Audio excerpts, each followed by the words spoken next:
My mother-in-law convinced my husband to divorce me after 23 years. So I married her ex-husband and turned her world upside down. If you're just tuning in, please don't forget to hit the subscribe button and turn on the notification bell. And please show us some love with a like. And comment below to let us know where you're tuning in from. The scent of vanilla candles filled the dining room as she carefully arranged the anniversary dinner table. 23 years of marriage deserved celebration, and every detail had to be perfect. The crystal glasses caught the light just right, casting tiny rainbows across the white tablecloth she'd pressed that morning. Her hands trembled slightly as she adjusted the flowers. White roses, his favorite. Edwin should be home any minute, she whispered to herself, checking her reflection in the hallway mirror. At 45, Celine still turned heads, her mahogany skin glowing against the emerald dress she'd bought specifically for tonight. The dress that now felt too tight around her chest where her heart hammered against her ribs. Something was wrong. She could feel it in the way Edwin had been avoiding her eyes lately, in the hushed phone calls that stopped when she entered rooms. The way his mother, Talia, had been smiling that particular smile, the one that never reached her eyes but promised trouble. The front door clicked open and Edwin stepped inside, his shoulders sagged like he carried the weight of the world. Behind him, Talia's silver sedan pulled into the driveway. Celine's stomach dropped. His mother wasn't supposed to be here tonight. "We need to talk," Edwin said, not even glancing at the beautiful table she'd prepared. His voice was hollow, empty of the warmth that had sustained their marriage through 2 decades of ups and downs. Talia walked in without knocking, her designer heels clicking against the hardwood floor like bullets in a chamber. At 68, she moved with the confidence of someone who had never been told no, her gray hair perfectly styled despite the late hour. "Hello, Celine," Talia said, her tone dripping with false sweetness. "I hope you don't mind me joining you tonight. After all, this concerns the entire family." The vanilla candles suddenly smelled suffocating. Edwin loosened his tie, unable to meet Celine's eyes as he sank into the living room chair, the one that had been theirs where they'd made countless decisions about their life together. Talia positioned herself on the couch like a queen holding court, her manicured fingers drumming against her purse. 23 years, Celine said softly, her voice barely above a whisper. "Today marks 23 years, Edwin. I thought we were celebrating." His jaw tightened. "Mama thinks." "I don't think, son." "I know." Talia's voice cut through the air like a blade. "I've been watching this marriage deteriorate for years. You deserve better than someone who can't even give you children." The words hit Celine like physical blows. Her infertility had been their private pain, something they'd worked through together in therapy, something they'd accepted together. They'd talked about adoption, about being enough for each other. Or so she'd thought. "Talia, that's between Edwin and me," Celine managed, her hands clenching into fists at her sides. "Is it?" Talia pulled out her phone, scrolling through messages. "Because Edwin has been confiding in me about how empty this marriage feels. How he's been wondering what life would be like with someone who could give him the family he's always wanted." Edwin finally looked up and Celine saw a stranger staring back at her. "She's right, Celine. I've been thinking, maybe we rushed into this. Maybe we were too young to understand what we really wanted." The anniversary dinner grew cold on the table as Celine's world crumbled. The man she'd built her entire adult life around, the man who'd held her through miscarriages and fertility treatments, was looking at her like she was a mistake he needed to correct. "You want a divorce," she said, the words tasting like ash in her mouth. "I think it's for the best," Edwin replied, his mother nodding approvingly beside him. 3 weeks later, Celine sat in her lawyer's office, the divorce papers spread across the mahogany table like accusations. Talia had been thorough. Somehow she'd convinced Edwin to file for irreconcilable differences and push for a quick settlement. No alimony, minimal asset division. 23 years reduced to legal jargon and dollar signs. "This is highway robbery," muttered James Fletcher, her attorney, adjusting his glasses as he reviewed the documents. "After 23 years of marriage, you're entitled to much more than this." Celine stared out the window at the busy street below, watching people go about their lives while hers imploded. "She's been planning this for months, hasn't she?" "Who?" "Mrs. Jensen." "Talia." "Edwin's mother." Celine turned back to face James, something cold and calculating settling in her chest. "She never liked me. From day one, she made it clear I wasn't good enough for her precious son. James leaned forward. What are you thinking? A bitter smile played at Celine's lips. I'm thinking Talia Jensen has underestimated exactly who she's dealing with. Did you know she's been divorced twice? I wasn't aware. Her first husband, Frederick, Edwin's father, left her 25 years ago. Cleaned her out financially and emotionally. She spent decades rebuilding her life, her image, her control over Edwin. Celine picked up her purse, suddenly feeling more alive than she had in weeks. But here's the thing about chess masters, James. They always assume their opponents don't know how to play. What are you planning? Celine stood, smoothing down her black dress. I'm planning to give Talia exactly what she deserves. But first, I need you to stall these proceedings. File every motion you can think of. I need time. Time for what? To remind Talia Jensen that some queens don't go down without a fight. As she walked out of the office, Celine pulled out her phone and scrolled through her contacts until she found the number she was looking for. Frederick Jensen had reached out 6 months ago through social media, asking about Edwin, mentioning he'd moved back to town after years in California. The coffee shop buzzed with afternoon energy as Celine sat in the corner booth, her hands wrapped around her latte for warmth. She'd chosen this place specifically, neutral territory, public enough to feel safe, quiet enough for serious conversation. Her phone buzzed with another text from Edwin asking her to sign the papers, but she ignored it. At exactly 3 o'clock, a tall man with salt and pepper hair walked through the door, his eyes scanning the room until they landed on her. Frederick Jensen looked nothing like she'd expected. Where Edwin was stocky and serious, his father was lean and carried himself with quiet confidence. At 67, he moved like a man who'd found peace with himself. Celine. His voice was warm, tinged with curiosity and something that might have been concern.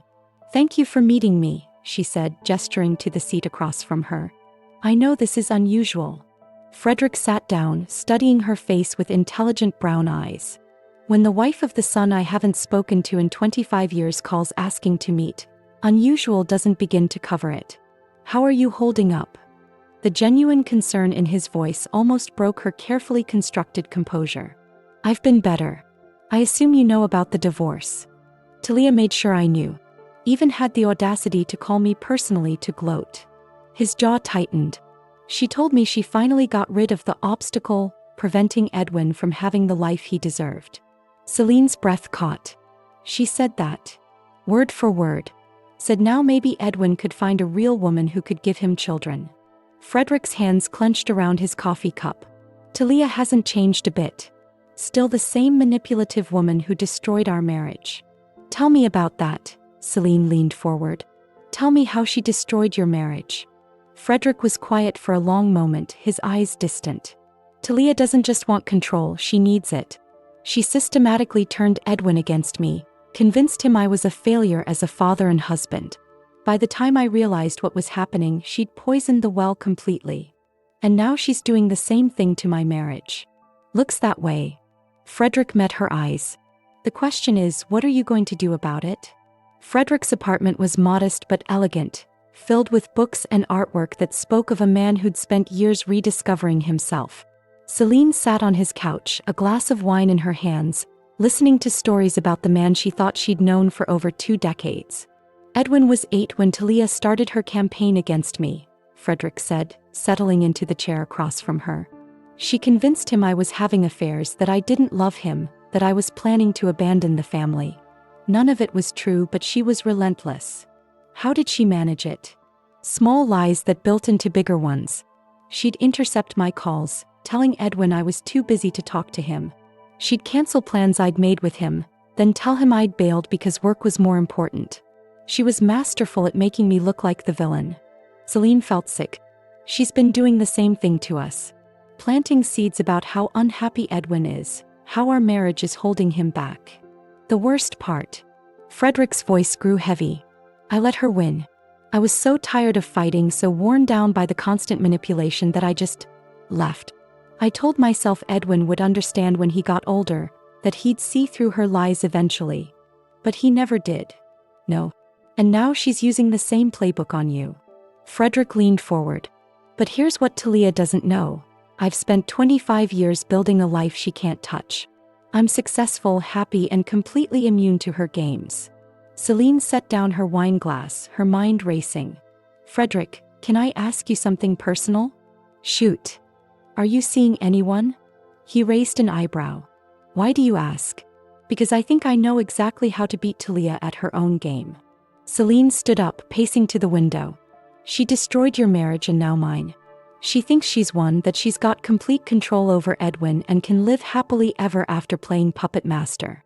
And Celine turned back to face him, her eyes blazing with determination. What if we gave her a taste of her own medicine? What if we showed her exactly what it feels like to lose control? Frederick was quiet for a long moment, understanding dawning in his eyes. You're talking about revenge. I'm talking about justice. 2 months into the stalled divorce proceedings, Celine stood in front of her bathroom mirror, applying lipstick with steady hands. The woman staring back at her looked different, stronger, more determined. The past weeks of spending time with Frederick had awakened something in her she'd forgotten existed. Her phone buzzed with another angry text from Edwin, demanding she stop dragging out the divorce. Talia had been calling her lawyer daily, threatening to take her to court for emotional distress. The pressure was mounting exactly as Celine had planned. You ready for this? Frederick appeared in the doorway, looking handsome in his navy suit. At 67, he carried himself with the confidence of a man who'd weathered life's storms and emerged stronger. More than ready, Celine replied, smoothing her red dress. Are you sure about going public today? Frederick stepped behind her, his hands gentle on her shoulders. Celine, I spent 25 years letting Talia control the narrative. I'm done hiding. They'd been seeing each other for 6 weeks now, starting as allies planning Talia's comeuppance but evolving into something neither had expected. Frederick was everything Edwin wasn't: attentive, mature, secure in himself. He listened when she spoke, supported her dreams, and treated her like an equal partner rather than a burden to manage. The country club is Talia's territory, Celine warned. She'll be there for the charity luncheon along with all her friends. Perfect. Let her see what happens when she pushes the wrong woman too far. They walked downstairs together and Celine caught their reflection in the hallway mirror. They looked good together, both refined, confident, utterly unbothered by the chaos they were about to unleash. Frederick. Celine paused at the front door. What we have, it's real, isn't it? This isn't just about getting back at Talia. He cupped her face in his hands, his eyes serious. Celine, you are the best thing that's happened to me in decades. Talia brought us together, but what we've built, that's all ours. She kissed him then, pouring all her gratitude and growing love into the gesture. The country club's main dining room buzzed with the refined chatter of the city's elite. Talia held court at the center table, resplendent in her pearl necklace and designer dress, regaling her friends with stories about her son's impending freedom from his unsuitable wife.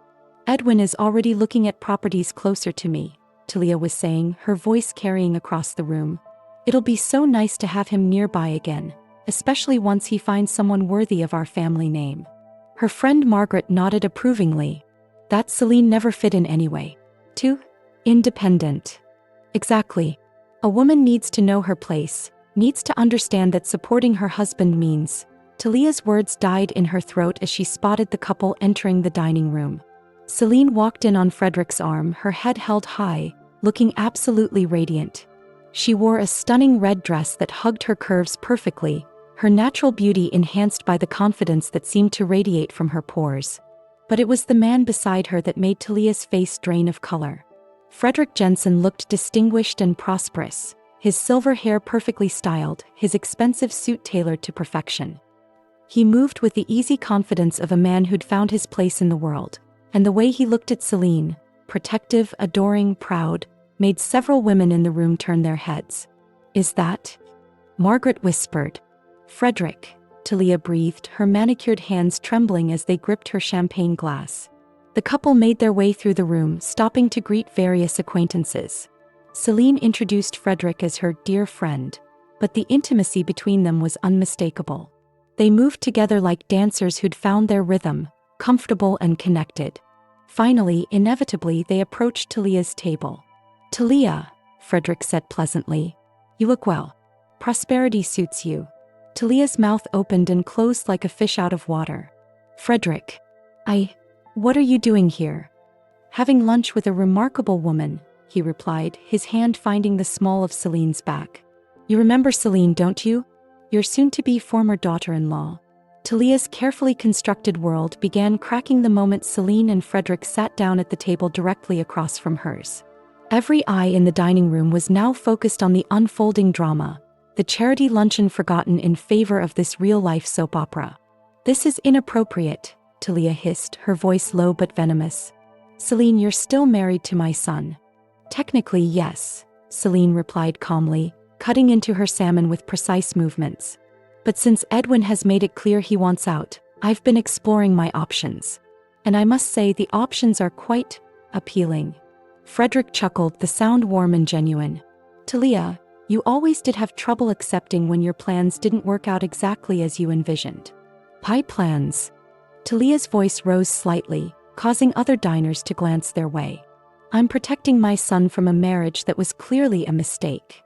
The way you protected him from having a relationship with his father? Celine asked sweetly, taking a sip of her wine. Tell me, Talia, does Edwin know that Frederick tried to call him every year on his birthday? That he sent letters you returned unopened? Talia's face went white. You don't know what you're talking about. Frederick reached into his jacket and pulled out a small stack of envelopes, yellowed with age. 43 letters over 25 years. All returned unopened, all marked, addressee unknown in your handwriting.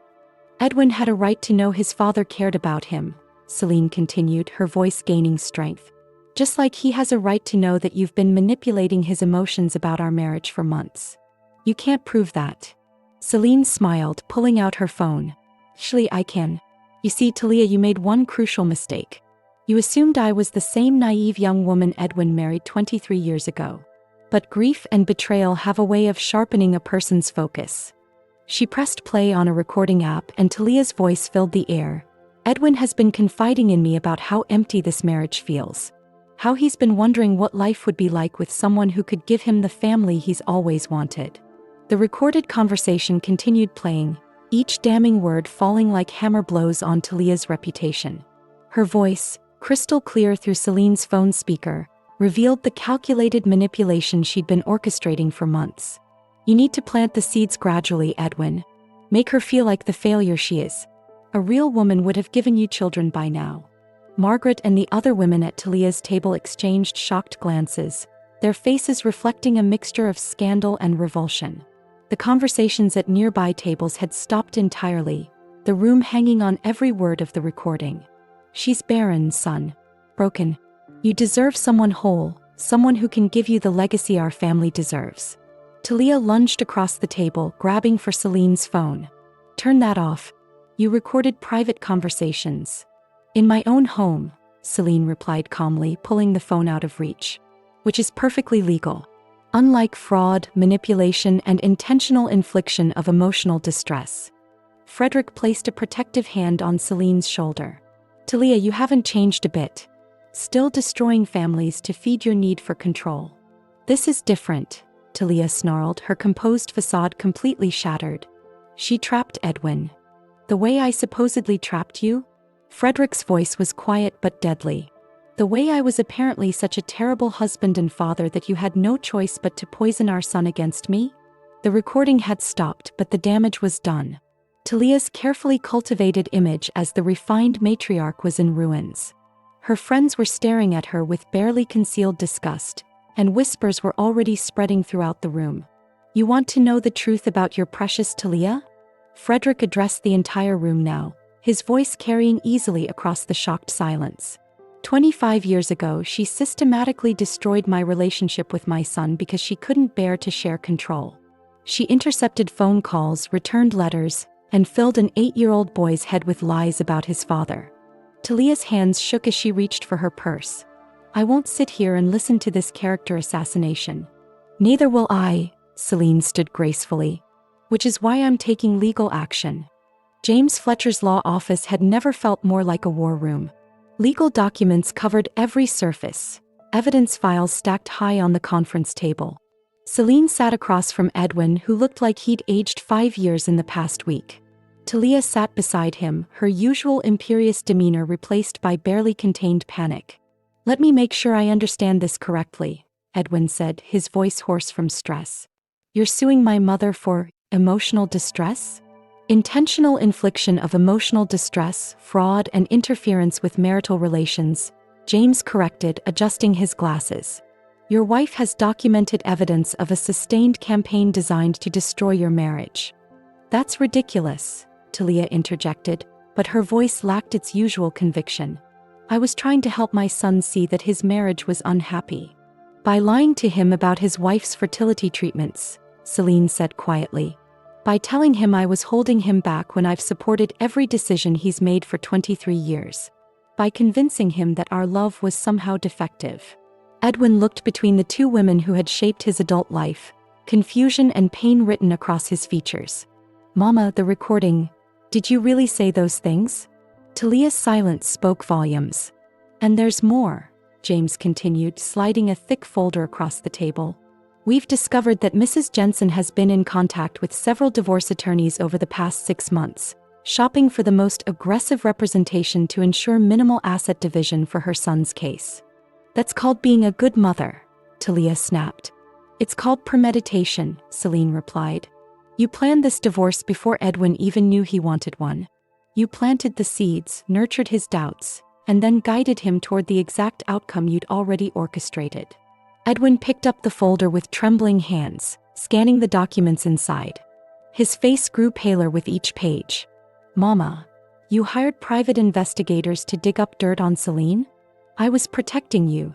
You were destroying my marriage," Edwin whispered, the truth finally breaking through Talia's web of manipulation. "All these months, you've been in my ear about how unhappy I was, how Celine was holding me back, but I wasn't unhappy. I was confused because suddenly nothing felt right anymore." He looked at Celine with tears in his eyes. "What have I done?" The silence in the law office stretched like a taut wire ready to snap. Edwin held the evidence of his mother's manipulation, each document a nail in the coffin of his illusions. 25 years of believing his father had abandoned him, months of believing his marriage was a failure. All lies carefully constructed by the woman he'd trusted most. "I need to see him," Edwin said suddenly, looking up at Celine. "My father. I need to talk to Frederick." Talia's face went ashen. "Edwin, no. He abandoned us. He chose his career over his family." "Did he?" Edwin's voice was sharp now, cutting through his mother's protests. "Because according to these documents, he tried to maintain contact for years. He sent child support even when you told him not to. He asked about me, wanted to be part of my life." "He would have hurt you," Talia whispered, her facade crumbling completely. "Men like your father. They leave. They always leave. I was protecting you from that pain." "You were protecting yourself," Celine said softly. "You couldn't bear the thought of sharing Edwin with anyone. Not his father, not me, not anyone who might challenge your control over his life." Edwin stood abruptly, pacing to the window. "All those times I felt guilty for wanting to know my father. All those times I wondered if I was being disloyal to you, Mama. He was out there wanting to know me too." "Edwin, please." "No."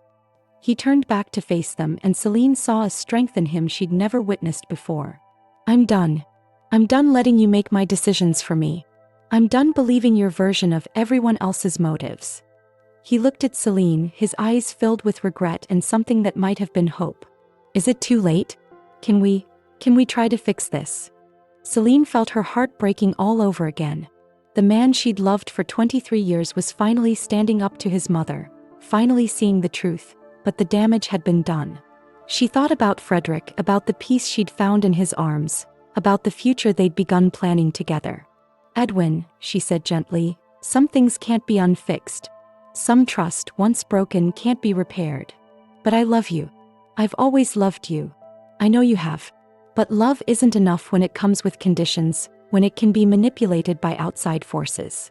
6 months later, Celine stood in her new apartment, the one she'd chosen without consulting anyone, decorated according to her own tastes, filled with art she loved and books she wanted to read. The space was smaller than the house she'd shared with Edwin, but it felt infinitely larger, full of possibility and peace.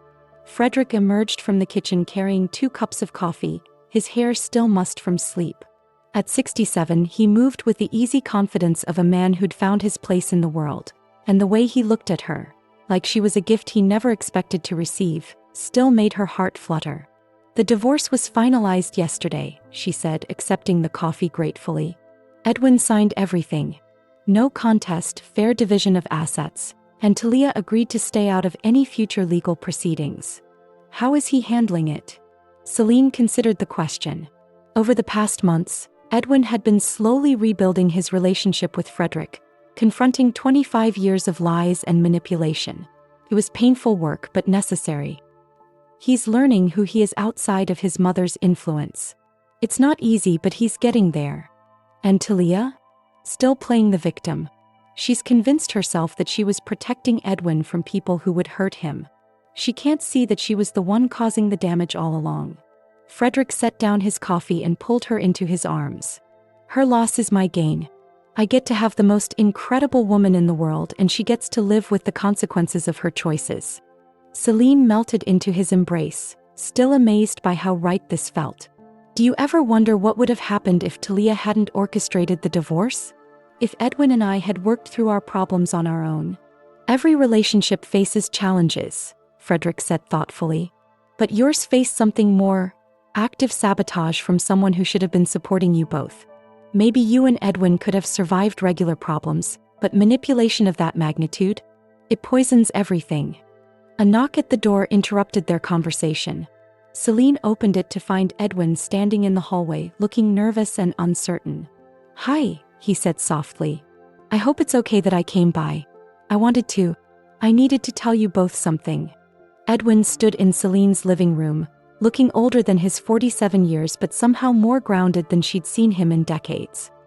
He glanced between her and Frederick, his father he was slowly learning to know, and took a deep breath.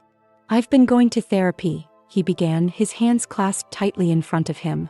"Trying to understand how I let things get so twisted, how I hurt the people I loved most because I couldn't see past Mama's manipulations." Frederick moved slightly closer to Celine, a protective gesture that didn't go unnoticed. "That takes courage, son." Does it? Because it feels like cowardice. Like I should have been strong enough to see what was happening before it was too late." Edwin's voice cracked slightly. "Celine, I came to apologize. Not just for the divorce, but for 23 years of putting my mother's needs above yours, for letting her make you feel like you weren't enough." Celine felt tears prick her eyes. "Edwin, let me finish, please. I also came to tell you both that I'm happy for you. Genuinely happy. You deserve love that doesn't come with conditions, Celine. You deserve someone who sees your worth without anyone having to point it out to them." He turned to Frederick. "And Dad, I'm sorry I lost so many years believing lies about you. I'm sorry I didn't fight harder to maintain our relationship." Frederick stepped forward, his hand outstretched. "We can't change the past, Edwin, but we can build something better going forward." Father and son embraced, and Celine felt a weight she didn't know she'd been carrying finally lift from her shoulders. Talia's web of manipulation was finally broken, her victims free to form authentic relationships based on truth rather than fear. "There's something else," Edwin said, stepping back. "Mama's been asking about you, Dad. I think she's finally starting to understand what she lost when she drove you away. She's alone now, and I think she's scared." "Some consequences can't be undone," Frederick replied gently. "But that doesn't mean there can't be forgiveness, eventually." Celine watched these two men. One who had loved her imperfectly but truly, one who loved her with the wisdom that comes from surviving loss, and felt profound gratitude. Dorothy's attempt to destroy had instead created something beautiful. A family choosing love over manipulation, truth over comfortable lies. Outside, spring was blooming, and Celine's new life stretched ahead of her like an unwritten story, full of possibility and hope. Thanks for watching. Give us a like if you like the video and share with us in the comments what you think about this lovely tale. We always enjoy reading your comments.